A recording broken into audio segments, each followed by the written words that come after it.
अल्हम्दुलिल्लाह रब्बिल आलमीन वस्सलातु वस्सलाम अला सय्यिदिल मुरसलीन अम्मा बाद। एतकाफ़ के हवाले से जिन चंद उमूर का ख़्याल रखना ज़रूरी है, उसमें एक तो ये है कि आप बग़ैर किसी हाजत के मस्जिद से बाहर नहीं निकल सकते, और ये हाजत कोई ऐसी होनी चाहिए जो बहुत ज़रूरी हो। मिसाल के तौर पे किसी मोतकिफ़ को, एतकाफ़ करने वाले को ऐसा कोई मर्ज़ लाहिक हो गया है जिसकी वजह से डॉक्टर को चेक करवाना या हॉस्पिटल में जाना ज़रूरी है, तो ऐसा अगर कोई मरीज़ है तो वो मस्जिद छोड़ के जा सकता है। या इस तरह की कोई बहुत ज़्यादा इमरजेंसी वाली सूरत हाल हो, उसके अलावा मस्जिद को नहीं छोड़ा जा सकता। और इसी तरह एतकाफ़ के दौरान आप कोई दुनियावी मामलात नहीं कर सकते।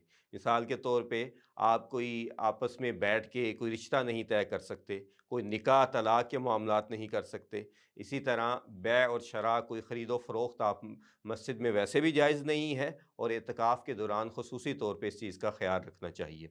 आप अपने जो साथ एतकाफ़ बैठे हों उनके साथ ज़रूरी बात कर सकते हैं, उनमें से कोई बीमार है उसका हाल चाल पूछ सकते हैं, लेकिन उसके अलावा अपने आप को मुसलसल अल्लाह के ज़िक्र में मशगूल रखना चाहिए।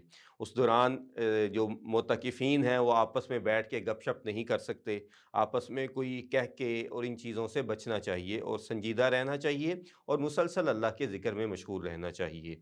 तो ये चंद वो अमूर हैं जिनका ख़्याल रखना ज़रूरी है। इसी तरह ऐसी ख़ातून जो मस्जिद में एतकाफ़ बैठीं तो उनके मख़सूस अय्याम शुरू हो गए, तो अब उनका एतकाफ़ ख़त्म हो जाएगा और वो फ़ौरी तौर पे मस्जिद को छोड़ देंगी और अपने घर तशरीफ़ ले जाएँगी। लेकिन इसमें ये जानना ज़रूरी है कि औरत का एतकाफ़ घर में नहीं हो सकता, होगा उसका एतकाफ़ मस्जिद में ही, जैसा कि अज़वाज मुतहहरात किया करती थीं।